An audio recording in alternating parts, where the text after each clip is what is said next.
Welcome, everybody. We are back. Another interview here in the crypt. Very excited to be here, guys. I always tell you guys that doing my video format of interviewing is what I truly do love doing.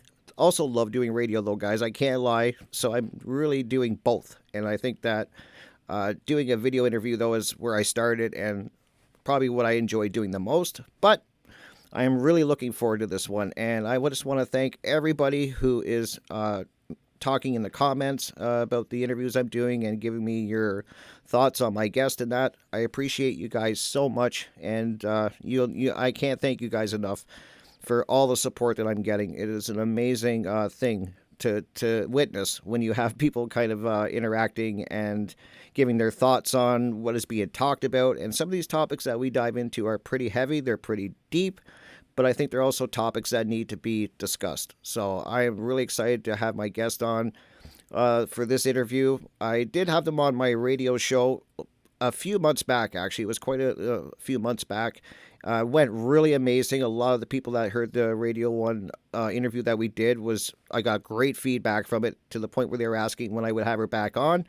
So that's what we're doing this evening. And before I do bring my guest on, I want to say this at the beginning, because it seems that for some reason people don't watch the videos right to the end and miss a lot of what I say at the end. So I want to say at the beginning, if you guys do enjoy radio format, please head over to revolution.radio. You can find me there 3 days a week. I'm there Friday nights in the Hawk's Nest from 8 till about 11 p.m. Then there's also Saturday night. That is the Crypt Rick and Jonathan show with my amazing co-host, Jonathan Wright. And that is also in Studio B from 6 to 8 p.m. That's Eastern Standard Time. And then I'm in Monday evening in Studio A, once again, 6 to 8 p.m. Eastern Standard Time. And that's the Crypt Rick I've Been Thinking show, my original show. So please, guys, if you do like radio and that style of interview, please check it out there, guys. Just head over to the archive section on revolution.radio, and you can find all of my past shows. There's a whack of them now. Been doing it for over a year. So please, guys, head over there, check it out. Lots of great content creators there as well, covering so many important topics. And I just think it's a great format. I really do enjoy the radio format. I grew up with it. So, I mean, there's a little place in my heart for it. And I think that it's cool because there's no censorship there either, like there is on these bigger platforms. Freedom of speech is alive and well over there. We talk about anything we want. There's no code words. It's amazing. So, thank you, guys. Don't want to babble on too much longer. I'm just going to go ahead and welcome my guest once again here, Stephanie MoDavis. Welcome, Stephanie, to the show once again. Hi, Rick. It's a pleasure to be here, and thanks for inviting me back. Oh, it's my pleasure. It really is. We had such a great talk when I first met you during Mark's class, How to Become the True Media.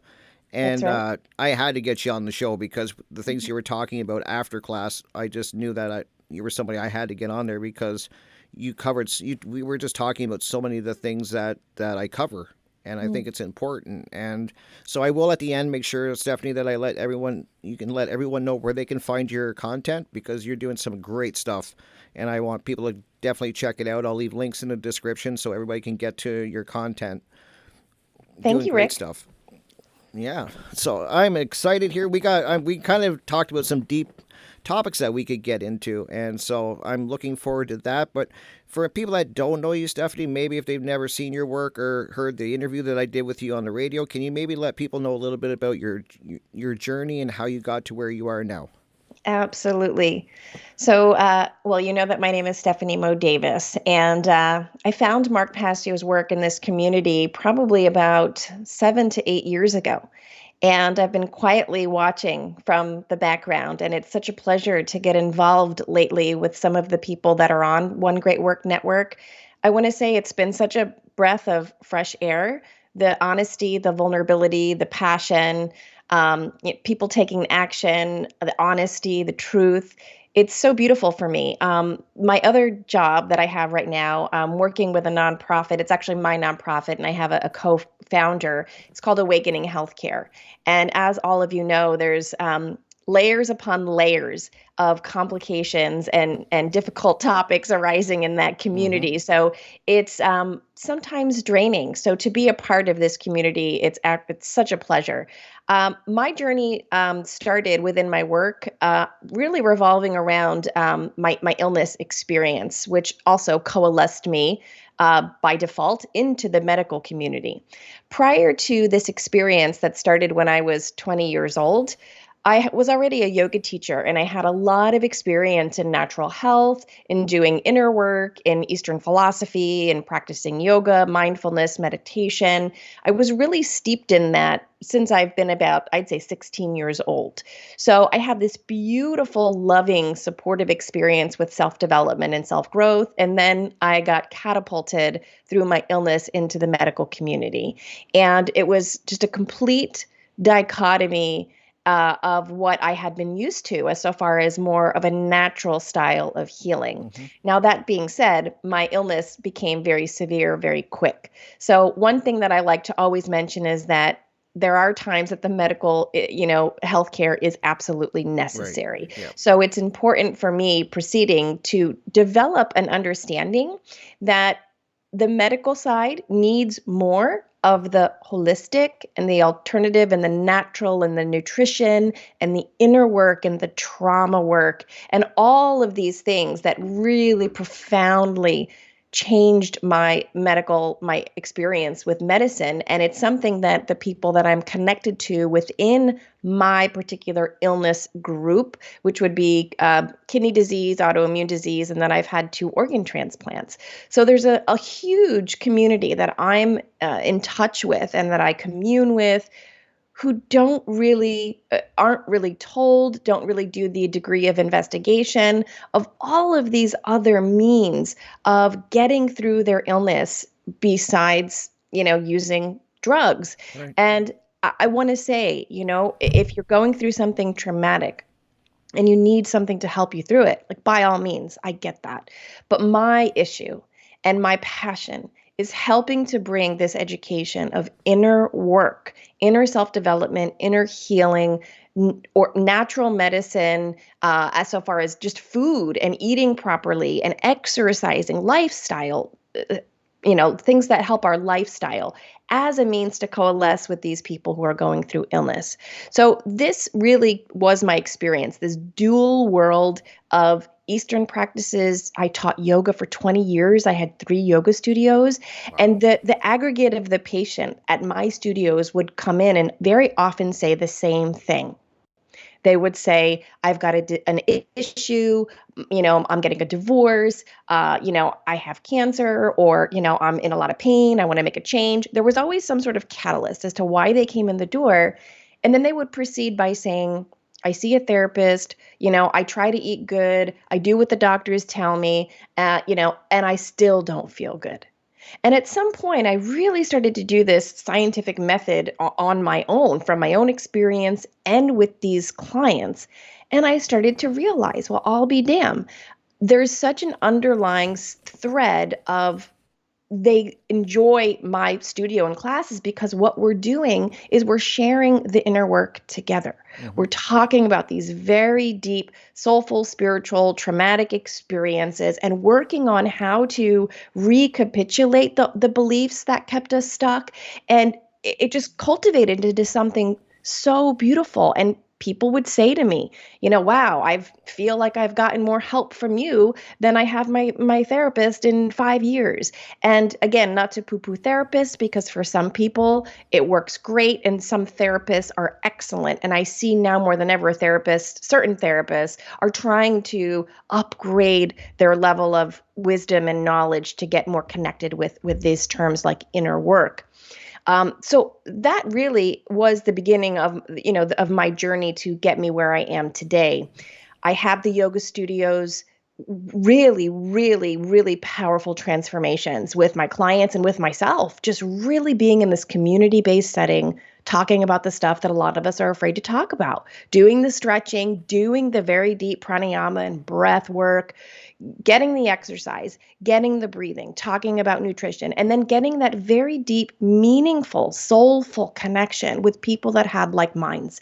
And what I started to realize with the illness community that I was connected with, or the community under the umbrella of healthcare, was that they were missing all of that. And they weren't doing nearly as good. It was like this huge 50% of the puzzle that was missing. And that's when I decided that I didn't want to merely just help the collective in my yoga studios any longer, that I wanted to somehow, and I know I've been called crazy for wanting to do this, introduce these concepts that so profoundly took me from near death experiences, organ transplants. I was such a sick, sick girl between the ages of 20 and 30. And I've completely transformed my illness experience.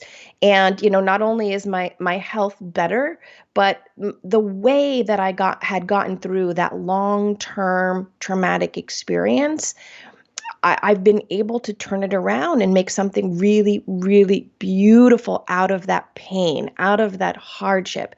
And this is what I'm trying to introduce and show is not just available for somebody that looks like they have privilege. This transformation process and inner work is available for everybody.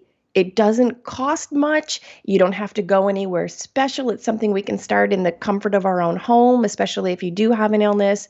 So I'm trying and work slowly starting to break through into the need for inner work within people in the chronic illness community or people that have, healthcare issues.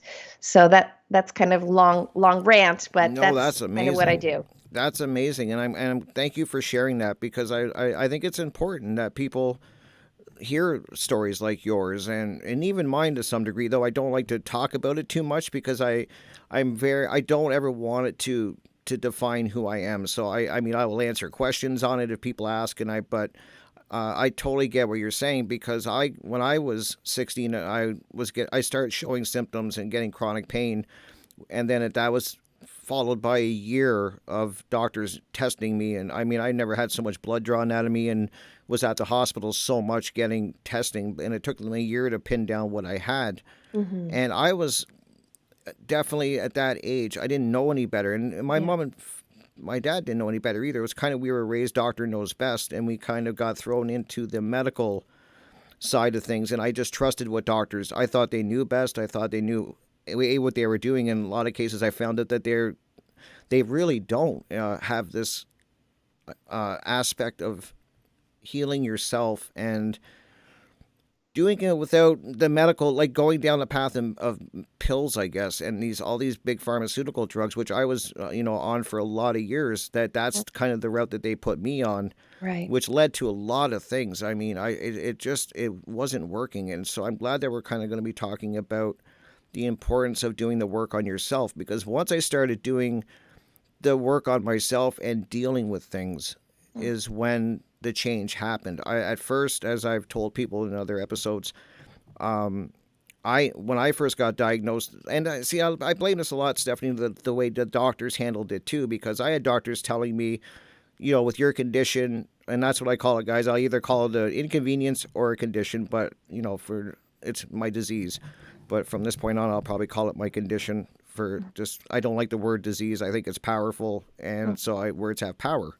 Mm-hmm. And so when I got my condition, the doctors were telling me that maybe by the time you're 25 you could be in a wheelchair.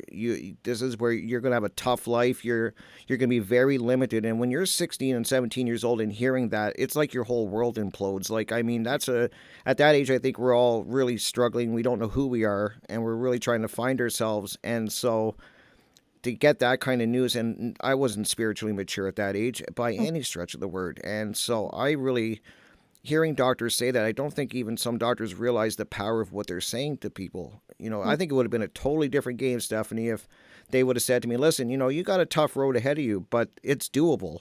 I mean, let's, and then I would have been so impressed if they would have said, "Let's kind of look at your diet. Let's look at all things, and maybe we can address it. Maybe you do need medication." I'm not, and I'm like you. I'm not saying don't take medication, don't go to a hospital. There's a need for these things. I agree, but they could have handled it better. And me not knowing any better and just trusting and really taking in what they said, that I could be really like in a wheelchair, and that's devastating at a young age. And it became my identity for a lot of years. So I get what you're saying. Rick, thank you so much for sharing that. I mean, 16 is so young, and I can completely relate. Same with me is, even though I had this experience with Eastern medicine, is, when things got serious, my family was from that same mindset. trust the doctor knows best. And Hmm. I went through the first many years of my experience, and I actually had a doctor say to me, and I understand that there are really good doctors Yep, I sprinkled agree. out there, Yep. right? But we're talking about a movement. Like I'm talking about a movement that we need to start to catch up with for a cultural shift in healthcare. And that's, how people talk to you. Their words have power. Hmm. You're very vulnerable when and for me, I was scared. I was vulnerable. I didn't think I would have to face my own death when I was, 20 years old. Right. And it's the lack of understanding of how deeply connected the mind, the body, the emotions, and your spiritual well being all are. Like there's just this complete lack of understanding. And if there is a way for them to have a better protocol to address a person as a holistic entity. Right. We are holistic, and I understand that their job is to really keep us alive and mainly address the physical. Hmm. And my part of awakening healthcare is to help share, just share. I'm not going to really move the needle on healthcare. I get it, but I just want to share in my experience when my mind, my body, my emotions, and my spiritual well being were all being addressed in this really deeply scary experience, I did 100 times better. And I didn't require any antidepressants or anti anxiety medication. At one point, like everything, I started to realize that I wasn't a victim to this identity of illness, Right. that I still had a place within that experience. So this is a bit spiritual, but this is how I look at it. Rick, you and I talked about this yesterday, and I loved this conversation is that when you're hit with something really a severe Hmm. illness or whatever you want to call it, a disease, right? What happens is the fear, and you can even relate this to, waking up in the matrix. It's the same thing. When somebody is hit with a ton of fear, it's an identity, something about you feels threatened, and then it kind of, you lose vision. You start to lose vision of the whole when you have that fear. Yep. And what I see in a lot, especially now, because we do live in a culture that really kind of perpetuates and idealizes victim mentality. And I see a lot in the culture of, let's just say chronic kidney disease or whatever. It's so heavy and it's so complicated that what seems to make a lot of people feel better is to make the disease their identity. And what I see is it kind of makes them feel good if they're talking about it on YouTube or they're helping a nonprofit. Like there's this aspect of it, it does help. But then actually within them, it's like I can't get up and out of this identity because this actually isn't really feeding my soul and my true Right. nature. And they kind of get stuck. And it's like the all the identity that they know is their illness identity. And then it's, oh, I'm a CKD warrior and I'm an advocate for this and I'm an advocate for my disease. And here's me and my disease. And I'm going to make an Instagram and just talk about all the nuances of my disease 24/7. And it's like all of a sudden you can see there's that something happens where it's like, it almost to me feels like a false empowerment where it's like I'm getting empowerment talking about this 24/7, but actually it's not really all of me, and it's causing this stuckness or this I'm being drained energetically Yep. too. Do you understand what I'm saying when we like certain people want to identify totally with their illness? Oh, absolutely. I did that for the first like 5 or 6 years when I got diagnosed. I absolutely became my disease. That was all I thought Yes. about. It's all I could talk about. It was my identity. I thought it was going to be my identity for the rest of my life. And I didn't address it the way it should have been addressed. I didn't have the knowledge back then of myself for Of one thing. course. And what me not dealing with it, my way of dealing was it was I drank. Mm, That was how I dealt with it. I and which is really not dealing with it if I'm being honest. That's kind of I just right. kind of you I that was my identity. I kind of thought that, okay, I don't really have much of a future. I can't. I mean, if I'm going to be in a wheelchair, and it was really because I was spiritually immature at that time, and Mm, immature in every way actually, but at that age. But it was definitely that's when I turned to drinking, and I just that and then that became my identity because then I had my disease or my condition, and then I drinking became my identity, and I dove into a bottom of a bottle for almost 7 years. Like mm. it was bad. It got bad, and it it was a dark. It started. I think it's like any addiction. It starts out fun, and then it becomes unfun very quickly. Rick, I'm so happy that you were able to really look at your condition, same with me, really head on and not use these other proxies that are unhealthy to try to deal with this reality that, both you and I are going to have to face for the rest of our life, that Yep. there's something physical about, this existence we came into that's going to require some attention. But it's not my whole life. It's not my identity. It is I look at it as this makes me truly feel empowered. This is an experience I'm having within my life. It's not my life. Hmm. It's not my life. It's a part, something that I have to deal with, but it's not who I am. And I find that I thrive so much more the less I focus on it and think about it or try to run away from it, the more I focus on that spiritual well-being and just accepting this is part of my reality. I get it. I got to do some extra things or do whatever, some extra appointments, for me Yep. to take care of myself. But it's not me. It's such a small part of me. And this is so opposite of really what I see a lot of mainstream healthcare propagating.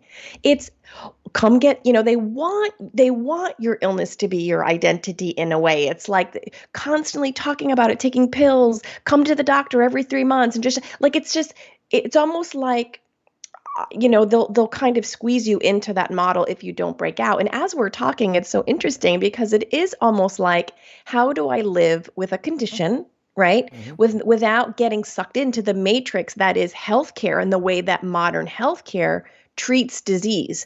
And with Absolutely. this very limited view and vision of all of these wonderful things that we can do for ourselves to really come up out of the physical and honor the physical but yet be really connected to the spiritual and to the whole experience of our life to really make the best out of our life and not have that condition be our identity Yep. or the reason why we're empowered or so disempowered. Yep. Absolutely. And what's kind of I was thinking of this before the interview that I remember asking like, and this was really interesting to me, and I haven't really thought of where it fits, but I remember I have a few really good friends, and I was talking to them, and what was really cool, Stephanie, it was like I've known them for years, and I said to them, I said, like, because when I look in the mirror, I really notice my disability, my disease. I do. It's part of me. I can't help it, and I'm really limited in some ways. Even when I do these interviews, I see it on camera. I'm like, wow, it's really noticeable. Other people don't. And what was shocking to me was after I get to know people, they don't see me with with a disability. It was really neat the way and I've had many Right. friends tell me this. They're like, yeah, before we got to know you, we had a few questions, and but now I don't see your condition. I see you. I know you. I don't see it. And I was like, wow. So really, the only person that's really focusing and seeing this condition is me. Rick, It was shocking. I don't know where it fits in, but it was really interesting. I love this. I love this so much because this is such a powerful message, not just for us to share with your audience, but really to share with the world is that you're absolutely right. You told me about your condition when we first met, and I told you about my Mm-hmm. condition.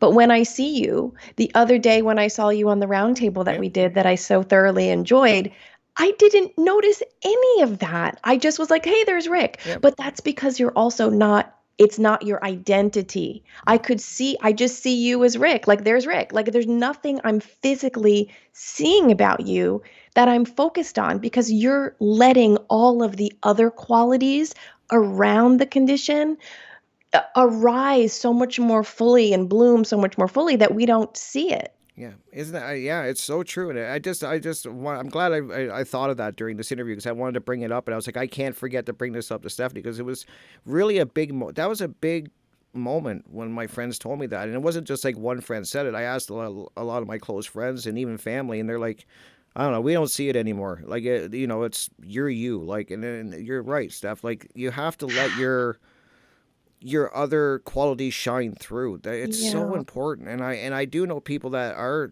dealing with some illnesses, and they're still at that stage where it's their identity, and that could be anything. Even depression. I mean, I'm not just talking even about physical. A lot of people are dealing with depression and a lot of other things, and I think that it's very easy when you have doctors kind of always wanting to be around you and and you're around that constantly, and then even was worse for me was people enabling me at an Mhm. early age. I wish people would have gave me a kick in the ass, so to speak, and kind of got me out of that. I was at a very low point when I first found out, and they should have gave me a kick in the ass and said, listen, this is not your identity, Mm. the things we're talking about now. But everybody kind of like, and it's a natural thing. I think they want to protect you and they want to comfort you. Right. But how much damage are you kind of doing? I know there's a time and a place for that, but Yeah. when do you know when to turn it off and say, okay, now we have to move forward? And I wish people would have done that sooner with me, Mm. if you know what I mean. I do, Rick. And, I think that both of us are blessed that when we did, we were able to say, hey, wait, I'm going to write my own story with my condition. And because some people don't do that, or like I'm seeing this now in my mind, Rick, what you're talking about with whether you're diagnosed with anything, right? It could just be, like you said, I don't want to say just be, but it doesn't have to be a physical. Right. It could be depression, anxiety, whatever, high blood pressure, whatever it may be that's maybe weighing on you. And again, if you're not focusing on the condition, you can sometimes get caught in what you did, which is the escape of the how do I truly care myself and let my true essence come up, arise out of these things that perceivably weigh me down. And even, it's the same thing with kind of waking up. It's the same thing. It's like it's the identity. It's like if you get stuck on an identity, no matter what Yep. it is extraordinarily limiting to have all of this other essence of you shine through and have you, permit yourself to change and evolve and grow if we just pigeonhole ourselves into an illness identity, a career Yep. identity, this identity. That's really what you and I are talking about. It's like how do we transcend the identity that we have through the illness in an institution that wants to constantly like kind of keep us limited in that condition. Yep.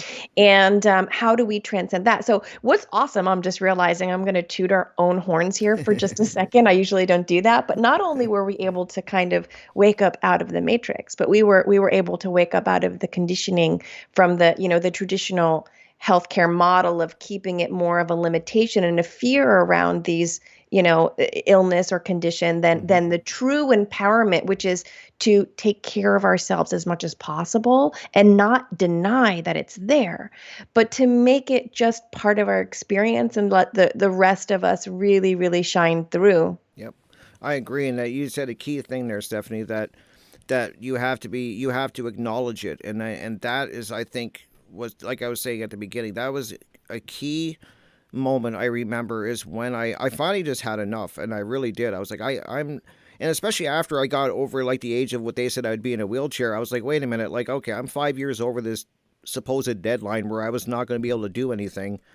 And I started to realize that's when I started to realize, okay, there's something to this. Yeah. It's I can't just rely on the outer, and I was always somebody looking for answers at first outwardly, and I think Yeah. a lot of people do that they think that there's the answer they're looking for is somewhere out there, and I realized at a key moment that the answers are inside, and I realized that was it. That's the change that had to happen first Yeah. is I had to go in, and that's what I hate about the new age religions, and I hear it all the time. I hear people talk about it. Don't address the dark things in your life. Yeah. Don't bring them forward because you're going to attract them. which is Yeah. all BS. I mean, I always never bought into that. I'm like, how can you deal with something if you're not even acknowledging it's there? Yeah, right. Or you're just spiritually bypassing and Yeah, just that's yeah. such a key point was you have to get to know yourself. And I think a lot of people don't truly know who they are. And I know that may sound funny to people listening because I'm sure they're going, I know who I am, but I mean truly deep down through all the layers, who you truly are at your essence and at your true self. That has, because I think we start that way, and then over years everything gets kind of piled on, and we form these beliefs, which I found fascinating. I didn't even know where half these beliefs at one time I had came from. They just kind of got stuck there in my, Mm-hmm. they just kind of got implanted somehow, like a virus almost. Mm-hmm. And I think doing this work, and a lot of people are using the term shadow work now. I'm cool with that. I used to call it confronting my demons Mm-hmm. and taking that time to get you know yourself. And I really like to get your thoughts on that. I think that's key. Is that where it has to start? Is you have to start working on yourself, your inner self. That's where you need that foundation. Yeah, absolutely. I think that, in terms of getting a physical diagnosis, is that to me, the physical is this is the effect, right? Like this is what we need to address in the physical, right? But it's stemming from all the other, Hmm. spiritual places, right? Like the law of cause and effect, I'm trying to say. Yep. So there is an essence of a need to take care of the physical if you have something going on. But at some point, quickly, I realized that I started to address my condition with a complete, it seemed to be a complete opposite way than I was being kind of told. And what I realized is that most of the healthcare practitioners, um, I'm not necessarily saying to their defense, but kind of to their defense is they don't know what they don't know.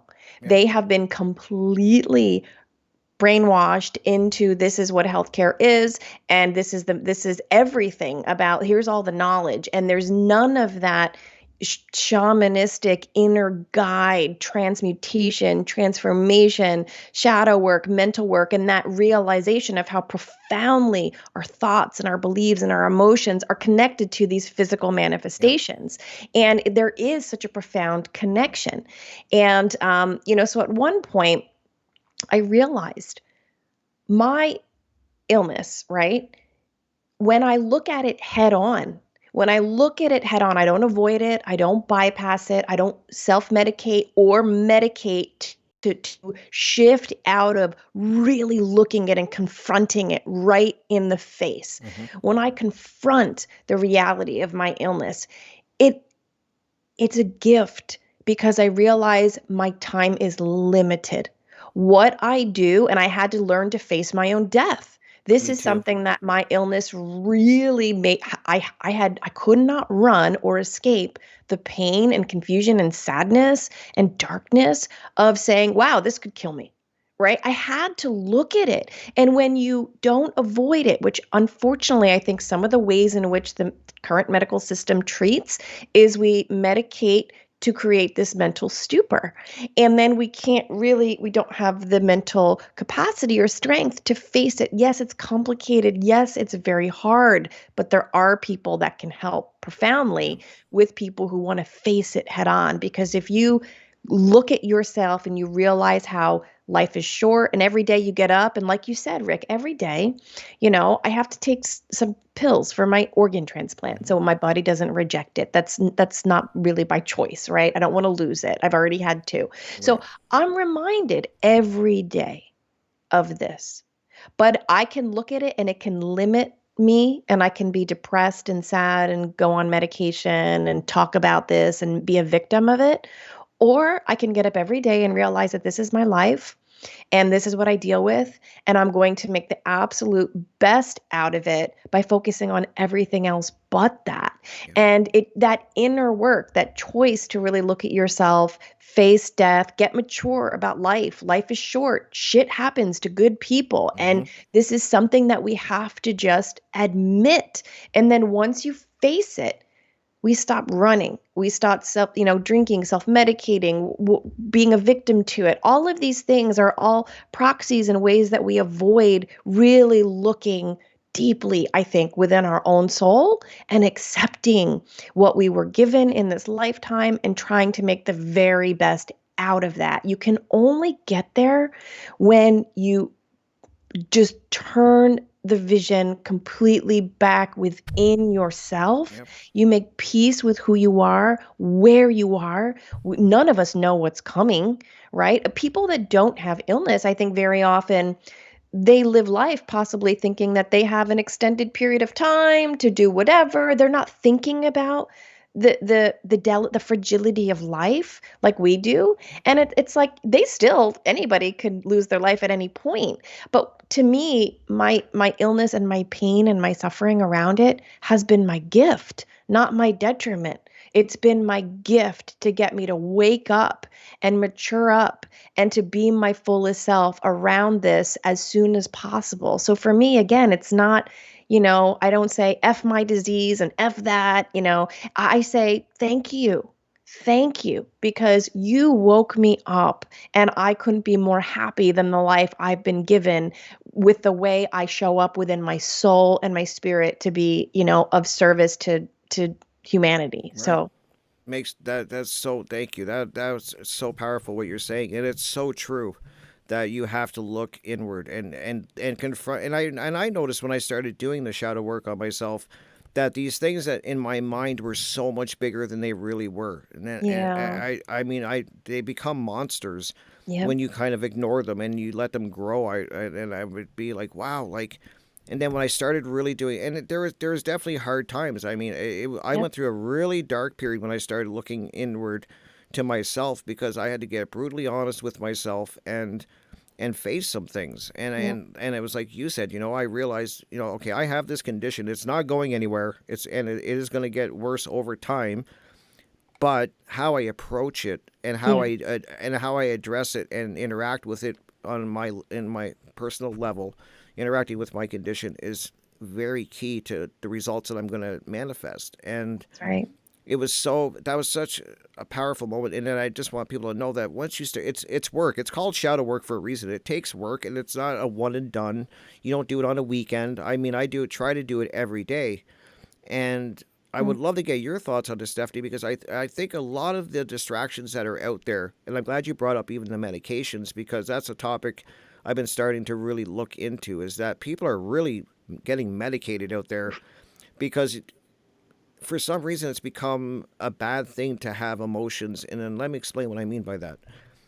Everybody wants, it has it in their head that they should feel great 24/7. They should always be in a good mood, Yeah. and that's what people think they should be. And I'm like, no, we have these other emotions for a reason. They're either a Yeah. warning signal, they're something that you're not addressing.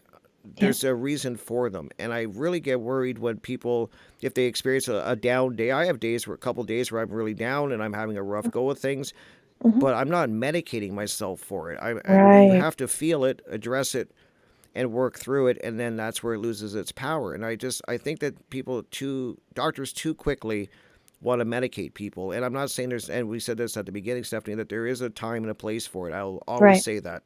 Right. But I see a lot of people medicating for and thinking that, having, down days or having emotions where you don't, you're not 100% that day, you don't need to jump on medication for that, is what I'm trying to say. I think Yeah. that we have to be very careful because these emotions are kind of our compass, is what I look at it as. Exactly. The emotions are a guide to me, like a guidance system. Exactly. And you're right. I absolutely do think that we jump on prescribing medication too soon. I'm not talking about for like extreme high blood pressure or Yeah, something. exactly. I'm Right. talking about the benzos and all of this stuff.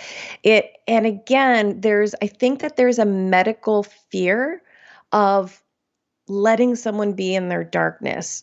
I think they don't have this skill set. Whereas like a shaman, right? They're there with you through the darkness Yep. and they can handle that. It's a completely different experience. And I think that there's so much fear in the modern medical system of, whether it be just liability or, something goes wrong if you don't, that it's like we want to get them in a space where we feel like, they're going to be okay, I'm going to be okay, and everything's going to be okay. And that's not how shadow and inner work works. It doesn't. It's Yep. it's the opposite. It's like getting radically uncomfortable and towing that line of, I mean, when I was doing my shadow work, and again, it's something that continuously Me too. I monitor myself. I don't really want to call it shadow work at this point, but I'm self-reflecting and just kind of pivoting and making sure that I'm not, where I'm coming Yeah. from and It's that like I'm not checking in on trying to yourself. project. Yeah. Right. But this work requires one to be in states of experience that are not comfortable. And, the modern medical system very often is how quickly can we make this person comfortable? And yes, at times, if your finger's cut off and you got to sew something back, like this is a little different. There's nuance here that seems to be exceptionally complicated for healthcare to really sit with, and for some people, some patients to sit with too. It's but that's been the greatest reward, is to sit in the discomfort. And like I said, it can look a little scary. Like you said, when I first started this work, this work was invited to me. It wasn't really a choice. It was something where I started to realize it, and it was naturally emanating. There was a desire, there was a call within me. I didn't even really know what work was when I started this. Right. Me It's just too. there was this call and this discomfort. And like you, Rick, at times I tried to run away from it. And I have to be very honest, is that when you run from shadow work, it doesn't always look like negative or unhealthy means that we run to, like drugs or alcohol or promiscuous like sex, or Yep. like Yep. it's for me, how I actually came to this work was through an opposite, was from a polar aspect. Now, this is going to sound weird, but hear me for a second. I was a yoga teacher for close to 15 years, and I was a great yoga teacher, and I had multiple yoga centers. And people would come to me and say, "We love it here. You're an amazing teacher. I can't wait for my yoga class. Oh, it makes me feel so much better. Oh, I can't wait to get out of work to come here because work sucks, or I'm having problems with my partner. I just want to live here with you guys at the yoga studio." And at some reason, it took me a long time to become privy of this, Rick, because I was high on my own supply a little bit. And I was like, "Oh, I'm so great that they love it here. I'm so great that I can supply you with something that helps you to feel better. That's healthy, Hmm. right?" But at some point, I started to realize people were starting to say that they liked being at yoga and with those people more than their real life and the people that they were involved with in their real life. And they were using unconsciously, in a healthy way, yoga all the time as a means to escape from Yeah. the job that they had to quit, or the difficult conversation they had to have with their partner, or some other things that they needed to face. So at some point, I realized, wow, you can even use something positive as a means of like avoiding that next deeper step of what you really need to face within your life. So I needed to strip everything away, all of my comfort zones. And I literally sat with myself for several months. I was in an apartment. I just moved, and I wouldn't even allow myself any furniture. It was super strange. I just had a blow up bed. I needed the space, and I had to sit there with myself doing nothing. No yoga, no self medicating, no going out with a friend for a glass of wine, nothing. I didn't allow myself anything that was going to get me out of the deepest aspects of what I needed to feel. And that started my process. I had to strip it all away. Now, again, there's a time and place, obviously, for these modalities that are Hmm. really, really beneficial. But for me personally, I had to strip away anything I was doing that made me shift my mindset away from what I needed to see. And that it was very hard. It was Yeah. very hard. But once that information was coming up through me. Like, when you sit with yourself, things reveal themselves to you. Yep. And you say, Absolutely. "Oh, I screwed up there," or "I need to apologize to that person," or "Oh, I'm not looking at this right." It reveals itself. And I wanted to just sit with myself and feel what was coming up and face the aspects of me that weren't good, that weren't seeing things properly, that were living based off of trauma responses, that were afraid, that were ashamed, that felt guilty, all the little things I did to try to avoid my full self, but yet project myself as, oh, look at Stephanie, the most wonderful yoga teacher, and she's so great. And ever, no, I'm not so great. I'm human, just like everybody else. And I have some messed up stuff that I've done and ways that I have tried to escape and run from my whole self. Hmm. And that's when I had to, I actually I stopped teaching. And that's when I said, I want to really try to help share these sorts of things that are so important in the world of healthcare and healing for patients, because this is what we need to do. And I realize that it's not just for patients. This is what the doctors need to do too. This is what the Absolutely. providers need to do. They have never sat with themselves. I mean, I don't want to say ever, I don't know all of them, but this profound inner transformation and transmutation and inner work and shadow work and biases, that going within. It's all in the medical field very often about what can we do to fix you.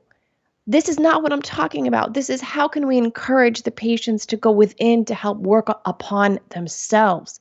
Yeah, And in fact, doctor, how can you make sure that you're not projecting your inner fears and wounds onto your patients? that's true.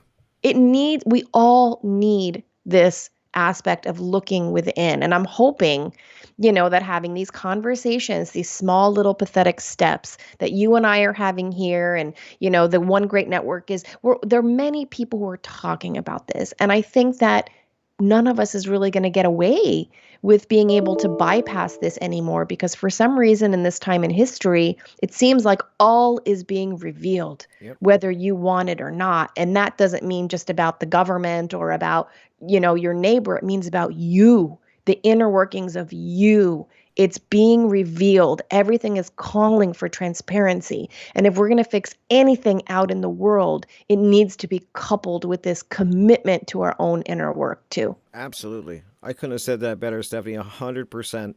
That, as I was saying, that's the foundation that people I think are lacking, and I think people would rather do anything than to sit quiet with themselves. And I've challenged people with this to sit with themselves, even for and it sounds easy, even 15 minutes, no distractions, in a room, anywhere you want to do it, but sit quiet by yourself. And a lot of people say, I do that all the time. I'm by myself, I'm watching TV. And I'm like, no, I'm not talking about sitting, listening to music or watching TV or have your phone in your hand. I mean, quiet, still, and with just yourself. And you have to, like you said, you're with your thoughts, and they will reveal themselves. And the people, I think, run a million miles the other way, because it's like you said, there's a lot of things in their life, whether it's I call them little traumas or big traumas, because we all have traumas in our life that we are either dealing with or we're not, and we're burying them.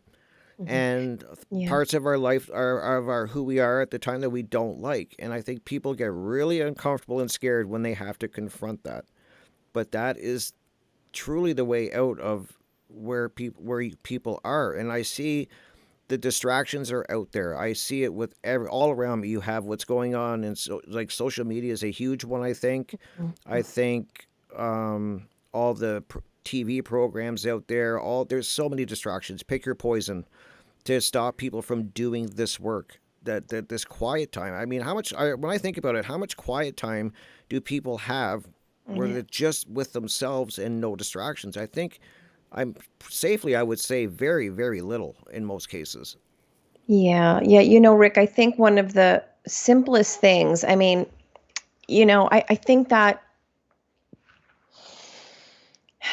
a lot of us do have elements of privilege, and we don't go through the degree of suffering that it maybe takes to radically have you look at yourself. Hmm. And one thing that I found that I did naturally, I didn't do this based off of I wasn't thinking when I did this, but as I explained to you, what I did naturally was I realized that I had to take away, pause my creature comforts.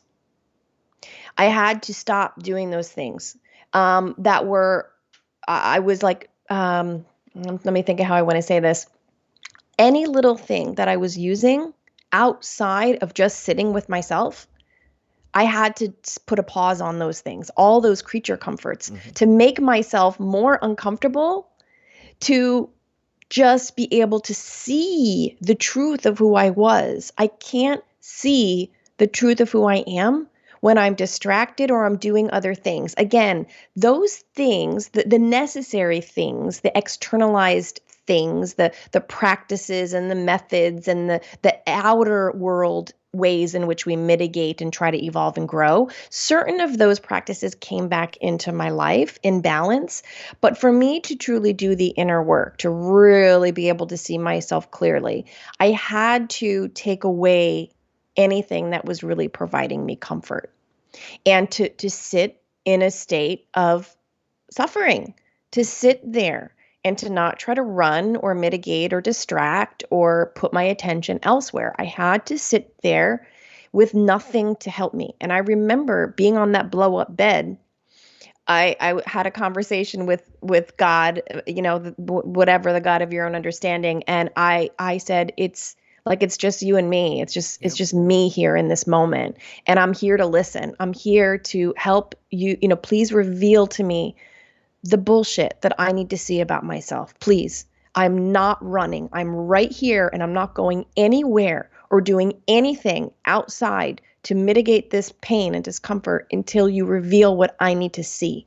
So, again, it doesn't have to be some grand program or this or that, or just take away some of your creature comforts and the way that you do things to distract from the discomfort. Say, Yeah. I need a drink tonight, or I need this. Like, no, sit there and feel it, feel it, feel it, feel it. Because the only way we can heal it is if we truly remove all the layers to feel it as until it breaks our heart open.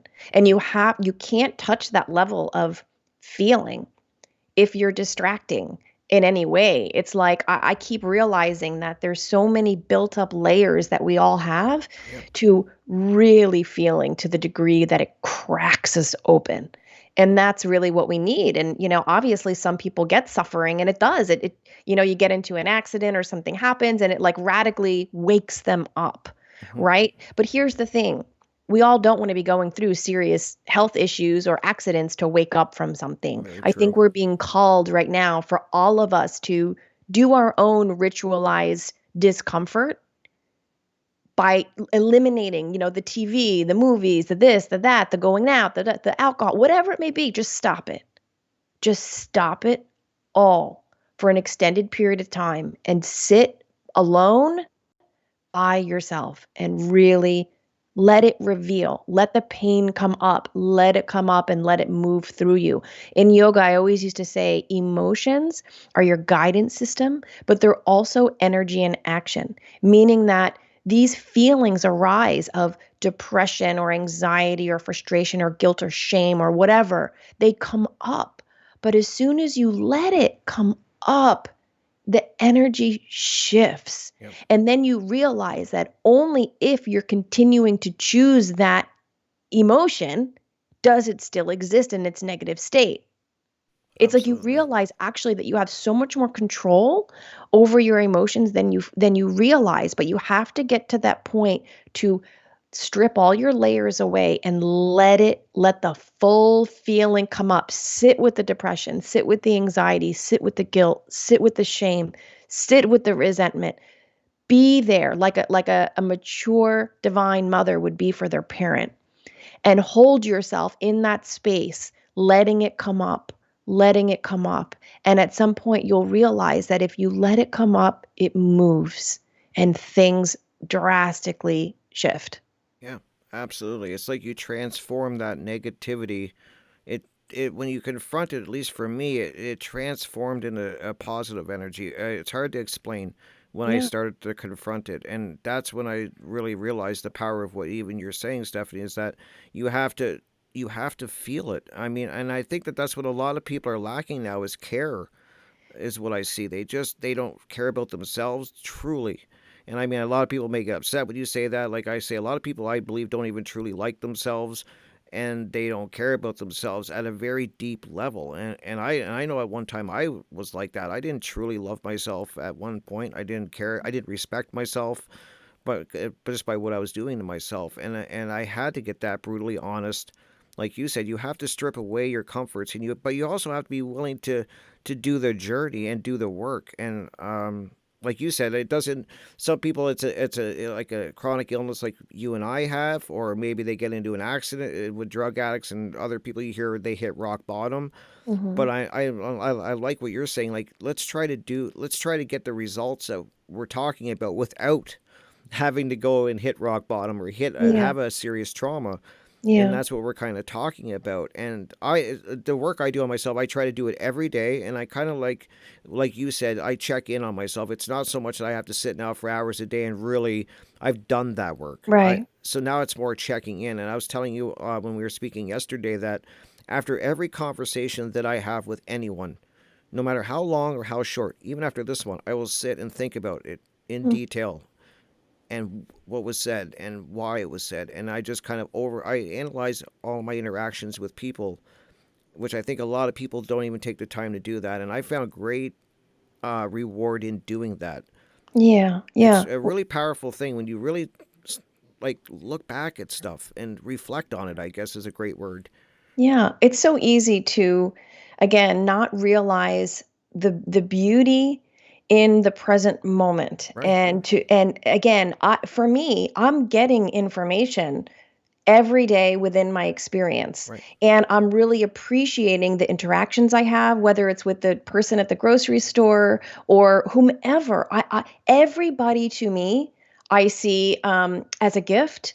And I look at them all equal. And I realize that every interaction that I have within this existence has some degree of importance in it. And I don't Absolutely. just neglect it or avoid it or just think about the negative of the interaction. I'm always trying to distill and transmute what did I learn from that? How can I grow from that? How can I become a better person by that? Like, look at that simplicity of that person. I'm always trying to formulate my experience in a way where I can see the negative or I can see the positive, or I can see what I need to see within that experience. And like you said, Rick, there's so many ways of just externalizing and faking like you're a good person or you have it all Yep. together or your identity. It's really about the addiction to identity. You can't do shadow work if you're not willing to change. Those two It don't doesn't they work. don't go Yeah. together. It If doesn't go you're not together. willing to break your identity, you are so attached to who you think you are in your story, don't do shadow work. It's not going to work. It's not going to work, or you're going to get your ass kicked, Yep. really, because it's the time in your life where you want to strip away the falsities and strip away the ways in which we show ourselves in the world to be this, perfect little person or whatever. No, none of that exists anymore. And when you sit with somebody who's also committed to doing the work or has done the work, it's different. There's no pretentiousness. You don't have to look a certain way. You don't have to act a certain way. It's just real. It's just authentic. And that is something that is so desperately lacking from society and culture today is like put away all the shit, the Yep. whatever, the makeup, the this, the that, the look, the all the fanciness about, there's we have access to everything now, pretty much, Rick. Hmm. We can make ourselves look a certain way through the metaverse, through AI. You can make yourself look however you want. But if you can't sit with yourself completely naked, and I mean naked, like baring your soul and saying, look, I've done some bad things, I've done some good things, and there's a lot I don't know, and I'm trying, and I'm growing, and I'm evolving. If you can't be that person, then you're fabricating a false identity, trying to Absolutely. project yourself as having it all together, because none of us have it all together. That's so true. I always say like the ego. If you're gonna do the work on yourself, you have to check your ego at the door. You really do. And I think a lot of people, which is gonna be a great topic for another round table. I'm looking forward to is we're gonna be talking about ego, Hmm. because that I think a lot of people get stuck in ego for sure. And as you were saying, in this identity of who they are, or they want to portray who they are, and I think we're all guilty of that to some degree. I mean, it's complicated, and I don't think either of us are trying to say these are easy answers, Mm, and that it's going to be simple. There's so many layers to this as you start peeling it back, and that's why it becomes, I call it work, because you're working on this right.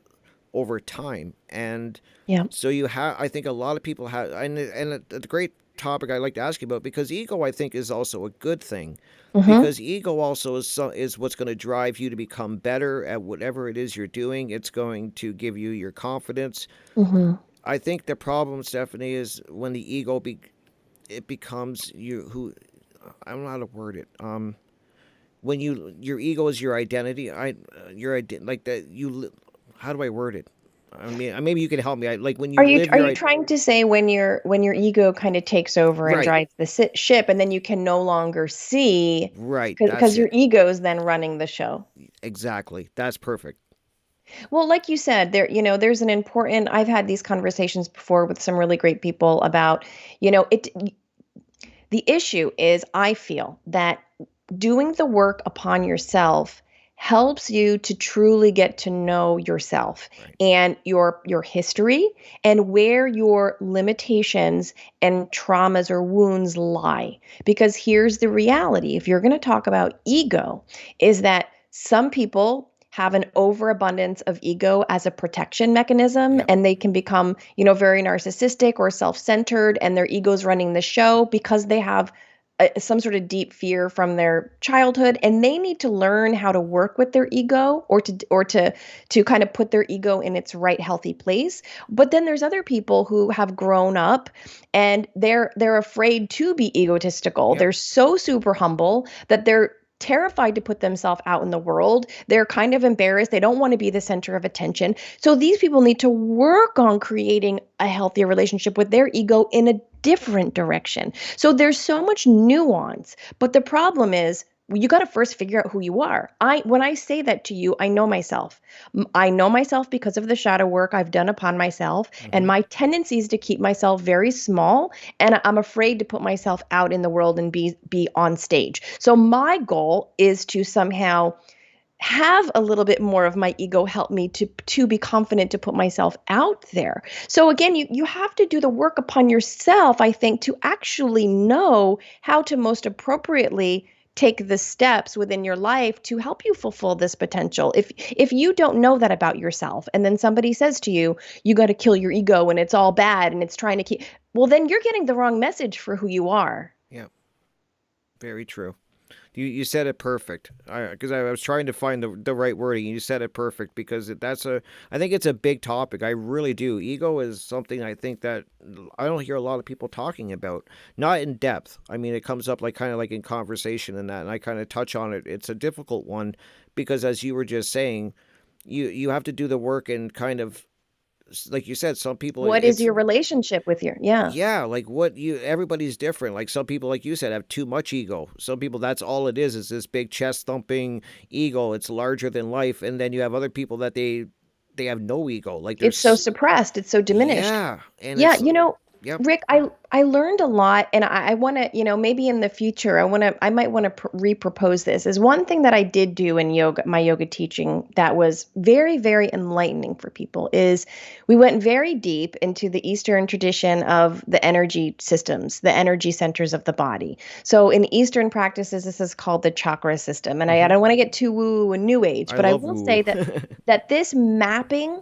of what they've done with the body through the energy centers of the body is super educational. But what it also gives you is, it tells you, what does it look like when a particular energy center is underdeveloped, and how does that present in the world when that particular center is overdeveloped, Hmm. and what does it look like within the world in your experience if that energy center is underdeveloped based out of trauma. This is a nuance that I think societally we need to be able to start to understand, is that we can't just say, oh, the ego's bad. Right. You have to know who do you have an underactive ego or an overactive ego, and what does that look like in the world, and how do we work on trying to find a healthy balance? So there's always kind of these two sides of the coin with things. So you're right. Ego, most people assume it's bad. right? Or, oh, he's an egotistical whatever. Hmm. Well, where is that coming from? And what about the other people who don't have any ego, who are totally afraid to be in their ego and hide and are ashamed? So we need to start to, I think having a conversation around ego is really important, because some people will say it's bad. Some people say it's not bad. It's your wounds and it's a protection mechanism to keep you safe. Yeah, And other people will say, well, it's kind of more about, your traumas and how you grew up. And it's kind of, so I think just even getting very clear, can we even agree on what ego is? Like, if we're going to talk about addressing the ego, we have to come up with some sort of definition that we can all feel very like we true. can relate with. Yep, very true. That would make a great conversation, and identify what. Yeah, because we need to know what we're even like the parameters of what we're talking about What is does so ego mean to important. you? Yeah. Like, what is your ego? Yeah, and I think you summed it up great. Like that is a great way to look at it, and it's important. It's an important topic. I will definitely dive into it one day because I Yeah. really like looking at things like that, and I just from what I see around the world, people are just in. They really need to start doing this work on themselves, and because I see people in a very reactive state, which I do know comes it when you boil it down, it's this fear base that a lot of people are in, and they're so quick to react, and I'm guilty of that at times too. I'm not by any means better than anyone else. There's moments where I catch myself reacting, but I was saying this to you off air. I'm when I do that, I'm at least I'm very aware of it. When it happens, I catch it right away, and I'm like, wow, like I really reacted in a Yeah. quick way there. And why did? And then I ask myself the question, why am I reacting this way? Like, why am I offended? Why did this bother me? Why did I get so upset? Why did I get mad? Because there's a reason. Yep. Rick, a lot of this has been coming up the last like 2 days for me, which is kind of interesting because It's again, meant this to is the be. work I used to be doing when I was teaching yoga. But I feel like we, even psychically, are connected to nature, and nature is always fluctuating and seeking balance Yep. amongst itself. And I think that as so far as this ability to respond or react, yes, it'd be great if we were all mature enough to just always respond perfectly in every situation. But Hmm. what I'm kind of learning is that overreactions sometimes are necessary when the opposing party is in a severe underreaction. Okay, that makes sense. Yep. So it almost feels like, if somebody, if whatever, somebody in the government is ignoring that they're abusing, enslaving people, well, then of course you're going to have this confrontation because you're in such an imbalance to see the situation in an accurate way that the opposing force, it's like energy seeking balance, is going to come at you a little more aggressively because you're so radically far off Yep. from the accuracy of the subject. So I just want to kind of put that out there that sometimes, responding is always best, but I do feel that reactions happen when whatever the two parties are discussing, if there's a radical imbalance in Hmm. one end, the physics would be like, okay, well then an equal and like an equal but opposite reaction is going to come at you that tries to balance out wherever that conversation needs to be. So it's, that's how I kind of perceive things. Is yes, I always try to think and respond and not be in a state of anger or frustration. But sometimes being in that state of a reaction is maybe the most direct way to get to the point with the other person, but Yep. it's tricky, and every circumstance is different with people. So that's another thing. It's like with one person you might be able to respond and have great communication, and another person it's always reactionary, Yep. and then you have to start asking those questions like, why can't we have a conversation that's not reactionary? Are you not healthy for me? Is this not healthy? And one thing that we've propagated in the past a lot, which I think is being challenged right now, especially in regards to relationships and friendships, is that in the past, I think that we kind of proselytized that relationships are hard Hmm. and that you got to overcome so many things, and it's going to be hard, and there's going to be a lot of frustration and yelling, and to a degree I agree. But I think that what we're realizing now is some of us have stayed in certain things based off of this philosophy of it's hard, but actually they're just not really a good, equally yoked or aligned partner for us or friend for us. And Agreed. maybe actually we have to rethink that relationship or friendship because I hear this a lot, or people that are married a long time, it's like, oh, it's so hard, but marriage is hard. And it's like, wait a minute, maybe you're actually just not aligned together. And you have to really, if you do this work upon yourself, these things become clear. And True. that's what I think is important, because I think the world is in a state of confusion, and we're expressing this confusion without into the world. We can all see that. There's a lot of confusion out in the field, out in the world, a lot of anger, a lot of polarization. But if these people would start to do the work upon themselves, things become a lot more clear and articulated, and you can see, oh, actually, this is not healthy for me, or oh, actually, I need to get another job, or oh, actually, I need to have this conversation. So, doing this inner work upon yourself literally changes not just your life, like your personal life, but all your Yeah. relationships, and the things that you're choosing in your external reality change too, because you now can become aligned with yourself. And now you realize that you can call yourself out on your own BS when you're aligning with things that aren't really good for you. You can see it. And I think the Yeah. problem is nowadays, a lot of people don't have that vision because they haven't done the work upon themselves to even see themselves. Agreed. Agreed. And I'm glad we're talking about like toxic people in a way, because I think a lot of people, if they haven't done the work on themselves, I think you kind of attract people around you that are kind of in the same mindset, if that makes any sense. Like I think back to my drinking days, I attracted these type of people. Like they Yeah. just came to me, like, Mm. and it was really my mindset had a lot to do with the people that were around me, whether I was attracting them or. And then you're so right. There's sometimes you just have to realize that there is toxic people that are a part of your life that you may have to cut loose because. And I hate using the analogy, Stephanie, that you hear everybody use it. But if somebody's drowning, if you're not careful, they're going to drag you down with them. Right, So right. how often do you, like how long do you reach out and try to help in that sense without being dragged down, but because sometimes you have good friends, but they're just not good people in your life at that moment. They're bringing you down, and that's a rough thing to come to terms with, but it's true.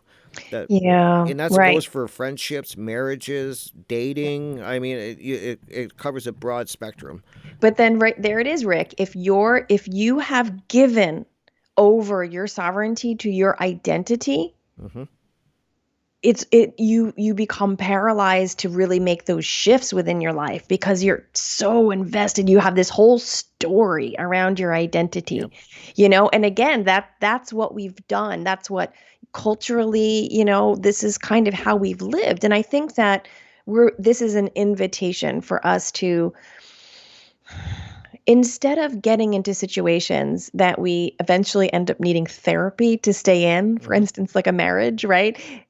Do it different and align with yourself first so you can align with the proper people and cultivate something healthy that doesn't need to be fixed so much down the road, or that you can consciously just shift out of if it needs to be. But it seems like we get ourselves in these situations and then we just find ourselves um, creating, trying to cultivate a solution for this problem, and then another solution for the following problem, and Hmm. another external solution for this problem, and then another solution for this problem. We see this in healthcare. It's like, well, how do we keep coming up with all of these different things outside of us to fix all of these diseases? Not once have we talked about inner work. Yeah, absolutely. And that it keeps coming back to that, doesn't it? That this inner work that you have to do on yourself. And I think people just, that's why I think people, they are either have, if they're multiple marriages, and I think of people that are always dating and going from partner to partner to partner, they're looking once again, like I said earlier, for that external solution, Yeah. and until they do the work on themselves, it's going to be very tough. But like we were talking, I think this came up in the round table, which is interesting. And I think it was you that brought up that once in a while, two people that are really messed up they kind of sync, and it works. Like they're both in. It's kind of like this locking key, I find. And then you got two Yeah. people that are kind of feeding the trauma off of each other. This then become this circle of feeding each other, if you know what I mean. And so that does happen too, where two It's a people. comfort zone. Yeah, Yeah, it's a it's kind of a interesting. negative downward spiral comfort zone. And because of the identity or the belief systems. Or, I know people who are, very religious, and they're in an awful marriage, but they're like, well, I'm not going to get a divorce because then I'm going to go to hell. I mean, these are the things that I believe when you're abandoning your soul in to that degree, it affects the collective. It affects your external reality. Oh yeah, And this yeah, is what I'm saying. I can't really see how we can try to fix all of our problems externally, until we all choose to do the work upon ourselves simultaneously. I think we live in a time where we're not going to get an external solution. I don't believe God is going to, Jesus is going to come down and save us. Like, yeah. we Same have as to me. do this work here. We can't escape it. And if you are connected to your identity, and you have all of this facades and little lies and little, it's like you're living in somebody else's life, calling it your own. And shadow work and this inner work will completely deconstruct everything about us that's not true. Yeah, And it that means that exposes you're it. going to change and your life is going to change. And you got to be ready for that. But what's the alternative? When you start to wake up and you turn away from yourself, it's not going to be a happy existence. That's so true. And you have to when you start doing the shadow work, that's a great point that you bring up, that you have to be willing to tear down a lot of your belief systems and really strip yourself down. That's what I had to do. And Yeah. it was key to doing that. And if I wouldn't have been willing to do that, it would have never worked. You have to be willing to really start from the ground up of who you are and start building it up and doing it in truth, is what I would say, because of these little lies that we do tell each other and these little justifications we do for our actions. And I think it just becomes, a routine that people do, is constantly justifying or lying to themselves. And it's so important, like you said, you have to be willing to really let go of everything and Yeah, to find your you true do. self. That's key. There's a quote I'm trying to I pull love when up. you pull up quotes. These are awesome. Yeah, I have it on the bottom of my email if anybody ever emails me. Love is a flame that burns everything other than itself. It is the destruction of all that is false and the fulfillment of all that is true. And to me, that's what inner work was for me. It was the fire, it was the flame that layer by layer burned everything about my story that wasn't true. Hmm. And it's just left me with me, me. Me. I can just sit here with anybody at any time, whether I'm dressed up or not dressed up on camera or this or that or whatever. I don't care. I don't care because I know the most important side, a part of me stems from within. And I'm Absolutely. comfortable being that person. And when we live in a world where people are comfortable being authentic and being vulnerable and being honest, that's, I think, when we start to see change. Yeah, absolutely. And I've been saying that for so long now, that because we're talking about people that look for external answers to kind of heal what's going on inside. And I've been saying, like, this is definitely a spiritual war that we're in. It's Yeah. not, we're not going to vote this away. We're not going to find an external source. It all starts within. I think that's we're really, I want to hammer that home, and I keep will doing that as long as I can. And even during this interview, I think it's so important to keep hammering that home, that this is a spiritual war. It's a war with ourselves in a way, to really get to know who we are. And I'm kind of like you, because I know people that are very religious and they're like, Jesus is coming down one day and he's going to fix everything. And I have other people that say that UFOs are going to come and Yeah. fix the world one day. And I'm like, Yeah. to me that just leads into no action on your own. It's you're waiting, and I'm just like, this is such a, then once again, it's like you were saying, we become stagnant. We be kind of just sitting there going, I don't have to do anything, it's going to get all fixed in the end. Right. Very dangerous. I think that's such a Right. dangerous place to be when you think about it. Oh, in It's your thought. yeah. And it's never been easier to try to rely on some sort of external means to help you or come save or get it. And then I understand, you can get involved in these groups and, whether it be from Jesus to Yeah, ufology, and you're so distracted by that. It's like, just stop. Like, I can just encourage everybody, just stop. yeah, Stop over seeking and running away and really look at yourself and ask yourself, are you really happy? And I mean, that's a good place to start. yeah, How truly, do I and answer feel? it Let me truthfully. ask Yeah, yeah, how do I feel? Let me really ask myself, how do I feel? How do I feel in my career? How do I feel in myself? How do I feel in my body? How do I feel with my partner? How do I feel? Like get radically honest. And if you don't feel good about something, don't run away from that. Go into it and start to clean up your life from the inside out. Yep, that's such great advice, and I don't want to keep you too much longer, but because like I said, Stephanie, I could talk to you for hours. I really enjoy our conversations because I think we cover Me so too. much important things, and I hope it gets people really thinking. To kind of bring it full circle, we were talking a lot about the inner work, working on our uh, who we are inside and dealing with our traumas and stuff like that. Another thing that to kind of bring it right around the circle here is that was so important, but also what was very important for me was also taking care of myself in a physical sense of as in what I'm eating and what getting rid of all of these medications. There was a lot of things that also went along with doing the shadow work. Was changing my diet was a big one. That was Yep. huge because I look at what they call food now. When you start looking at it, is it's crazy because at least we're in my grocery stores, we have like maybe one or two aisles of healthy food, and then we've got 30 aisles of all this processed packaged Yeah. stuff that's not even food. And I really started to even notice that went right along with my shadow work was changing and starting to eat a more healthy diet. I would love to hear your Yeah. thoughts on that because, like you said, you taught yoga, so you understand Yeah. the importance of this is a multifaceted thing. You have to get right with yourself and then your diet. It's all important. It all comes together to Yeah. I'm glad that you brought that up. If I'm going to refer back to the chakra mapping of the body, perfect. is if we can't commit to caring for our physical body, how can we perceive to start to take care of some of the more complex things, such as our emotional body, our spiritual body, our mental body? Mm-hmm. These are complex things that we have to go into. And if we don't have the fuel, if we don't feel good, if we are, really overweight or have like a lot of other things that we're eating crappy and we're eating tons of sugar, you need energy to do inner work. Mm-hmm. You need energy. You need to be doing the best that you can to care for your physical body. That should be number one.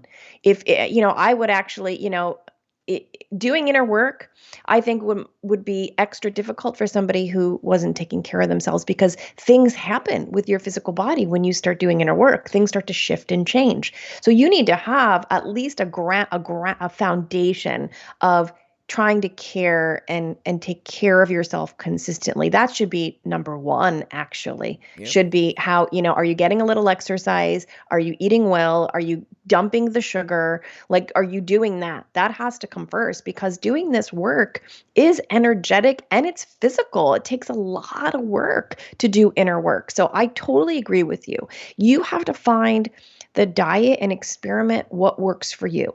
And if you've been one way your whole life, you may need to go on a journey of exploring a little bit different ways Yep. of eating until you find what works for you. Again, I'm not a one size fits all mentality with diet because from my experience, there's been times I've spent long periods being vegetarian, and then there have been times where I've spent, having to go back to eating some meat and some. So again, I think you have to find what works best for your constitution. I would suggest one thing that I feel very strongly about, though, is the consumption of sugar. I think that that's something that really affects the psyche insofar as doing, mental and inner work is, those chemicals and processed food and sugar. Those things I think hinder and maybe somehow. Uh, yeah, I think I'm just trying to say that the diet is really important and a little Absolutely. bit of stretching or exercising. I don't think you have to go crazy. I don't think you have to become a CrossFitter or start doing things like crazy. I think if you can do some stretches, try to get out and take a walk and try to drink water and, just cut the sugar, cut the soda, eat more fruits and vegetables, try to get organic when you can.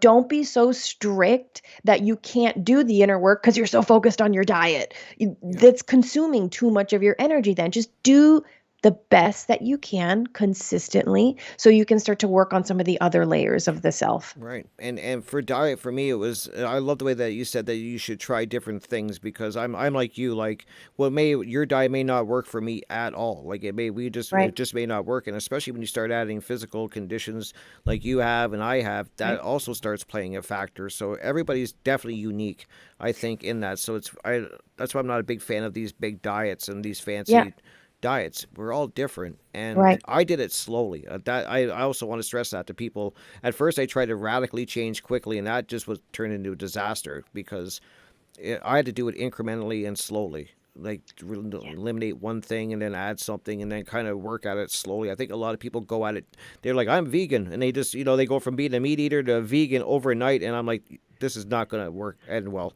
Yeah, yeah. And Like, being a healthy vegan is not, it's not it's easy. not fries and pizza with no cheese. Like this, it's if you're going to really, really do it, it requires a lot of dedication. And again, I did that in my early 20s. I was vegan and it consumed so much of my time and resources and energy cooking for myself appropriately to make sure I was getting all my, Yep. my enzymes and my amino acids. And it's like at that time in my life, diet was consuming my body and my physical health was consuming so much of my time. Hmm. But again, we're talking about inner work. So there has to be a balance of taking care of yourself physically, taking care of yourself emotionally, and then having that energy to start to take care of yourself and start to shift the ways that we're mentally addressing things. It has to be addressed holistically. You have to have this kind of mind, body, spirit thing all kind of dancing with each other. And again, if you get too focused on one area, too much energy going in one area, that's less energy that you can spend balancing the others. Yep. So again, I'm a real proponent for kind of not going crazy. Just find your balance so you can start to address all these things as best as you possibly can. Great advice. Great. That's what I do. I just kind of I'm trying. It's a very delicate dance, I think. Yeah. And I think, and it's like you were even saying with exercise. I think then a lot of people, when it goes back to what we were talking about with ego, that becomes your identity. You see people, if they're not dealing with their inner work, it's not. I think a lot of people think that people just bury it with drinking or drugs or sex, whatever it could be. But a lot of Yeah. people also do it with. I see people that are just hardcore exercise. That's Yeah, all they totally. do. Like Yeah. that's it. It's another identity. Yeah. Or Eh, I'm vegan. yep. My whole life is around reduce. I think my last thing I'd want to suggest is for me, what's helped me is to get to a place where I'm comfortable without any label whatsoever. That's that's Nothing. tough. Yeah, that's Nothing. tough. Nothing. Yep. No label. Just me. Yep. Not affixing on who I'm trying to project myself to be in the world. Vegan, CrossFitter, yoga teacher, doctor, lawyer, even with the natural law, like that's so important. But it's still just a part of your fuller, broader experience. Very true. And that's a tough place to get to, just to be you. But I'm now you got me thinking about that. Like having no, yeah, like you don't identify with any one thing. You're just you. Like you're. I'm me and I accept me. So when again, there's this fine line of distortion because when I say I'm no identity, I'm not hopping on to one of the current narratives of like, oh, I'm gender fluid Right. and I Right. don't identify as a man. No, I was born a woman. I'm a woman. I accept and I love the fact that I'm a woman. I look and I see this is who I am, right? I Yep. accept and I love who I am, what I was given, the flaws I was given, and then any other label that I feel the need to constantly talk about, I go into myself and ask myself why. Like why am I just focusing on this one thing right now? Like why can't I just enjoy the broader experience while being myself? Great advice. Yeah, that's now you're gonna have me thinking about that, Stephanie. After this, I'll be sitting there going, "Geez, I gotta think about that some more." That's amazing. But I just want to give the last couple of minutes, Stephanie. I want to also thank you so much Mm, for joining me, and you're always welcome to come back. I definitely want to touch on some more things with you. I've already got a list in my mind of topics I would love to really dive into. Ego, maybe diving into that even more deeply in another time when you come on. If you would like to do that, I think that would be amazing.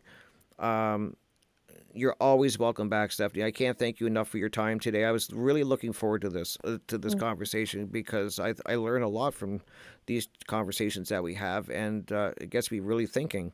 about Mm. things. So I want to give you the last couple minutes. So can you let people know where they can find your work? Anything that you want to let people know that you're working on? The floor is yours to let everyone know where they can find you.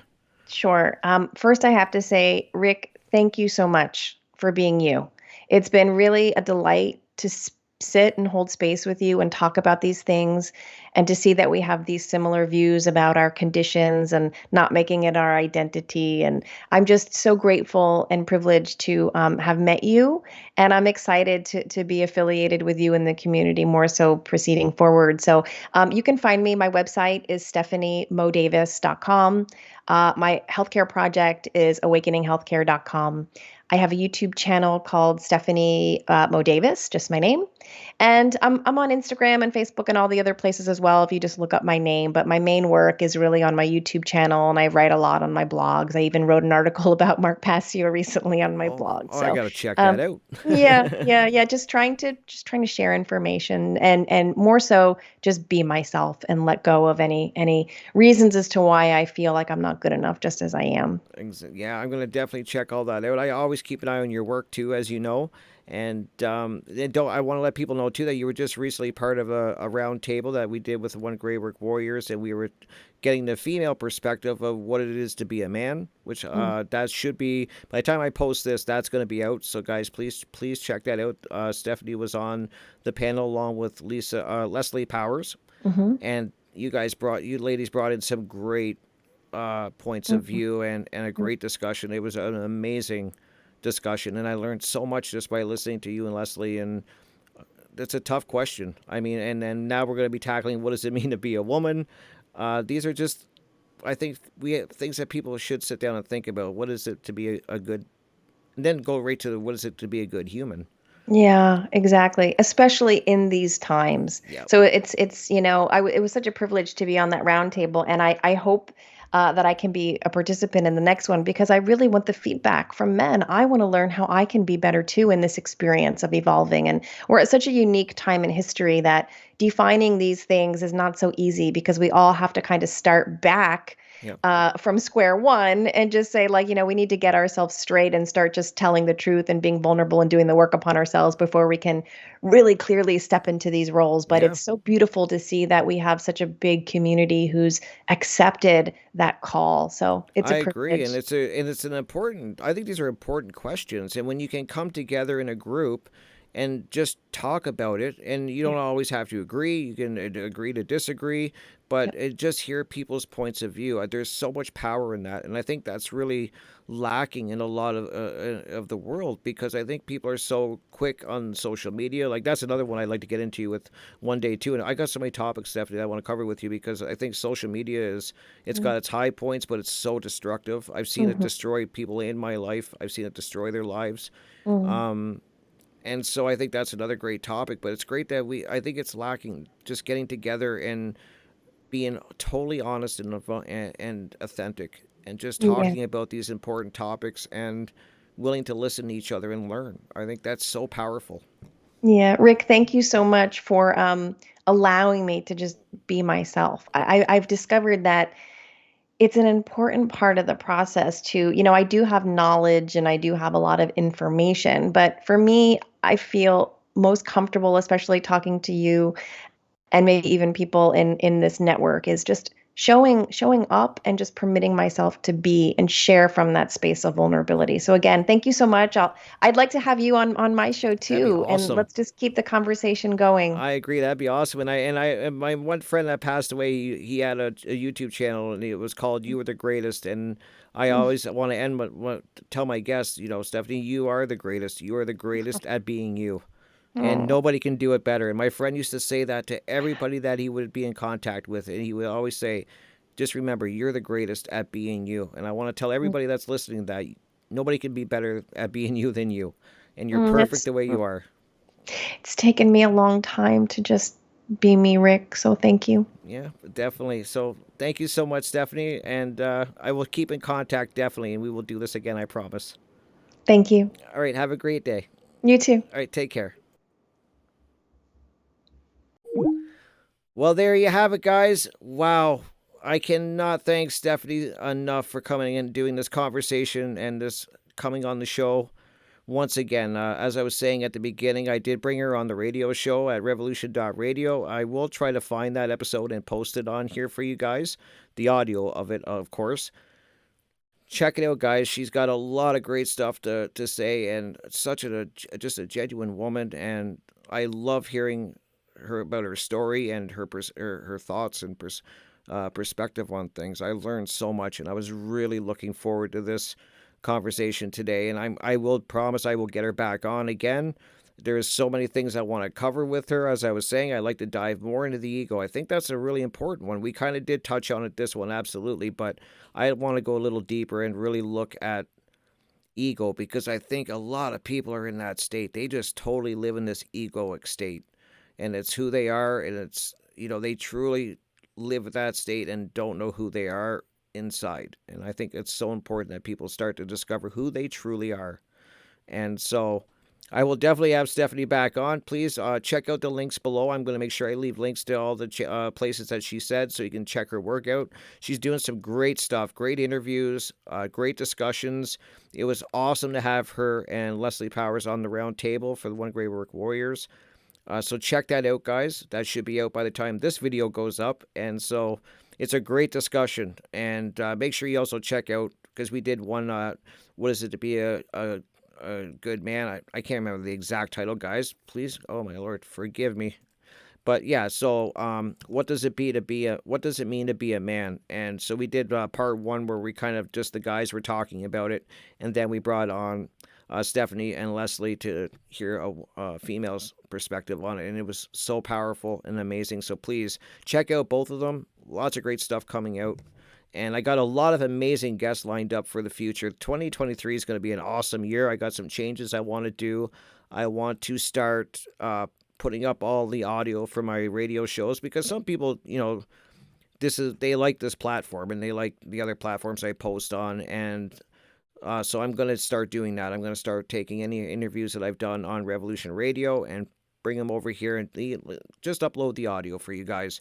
And that way, if you're, got your headset in, or you're working around the house, doing whatever it is, going for a walk, you can just have a listen to it, because a lot of incredible people I've had on my show, and very important topics that we're covering. So I hope you guys will take part and listen to that. You can find my work also at the One Great Work Network. There's also 60 plus now content creators there, so I'll leave a link to there so you can go check it out. There's so much incredible content there, and creators that you are definitely going to find somebody that you energetically connect with, and you seem to get a lot of knowledge from. So please check that out, guys. It's incredible. Great stuff going on. I really hope that people start doing the work that Stephanie and I were talking about, really diving into who they are, being honest with themselves, and knowing that it's not going to happen overnight. As I was saying, it's a daily thing. I'm always checking in on myself. I make mistakes along the way, but at least I become aware of it as I reflect back on after these interactions, or when I'm in, or even reflecting back of how I interact with myself. And at least become more aware of it, I can address it. And so that's really cool. And it just takes work, guys. So thank you so much, guys, for being here, for listening, and for supporting me. I can't thank all of you enough. I really enjoy this, bringing people on and having these discussions. I got some great guests lined up in the near future, so, check back often, and it'll be a really great year. I'm really excited. I just don't know what to say. I just really have so much energy going on right now, and excitement to go move forward and just keep evolving my show, and just doing different things. So thank you guys so much. I hope you guys have a great day, great night, wherever you are. And remember, guys, love yourself, love the people around you, and remember, you are the greatest at being you. Nobody does it better. And I'll talk to you guys soon.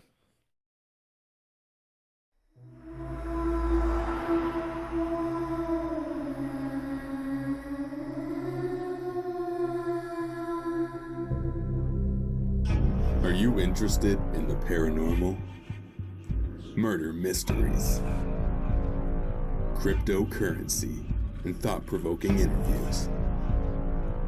Then check out Crypt Rick's I've Been Thinking on YouTube. Or every Monday night at 6 p.m. Eastern Standard Time. Studio A at Revolution Radio, freedomslips.com. Welcome to the Crypt.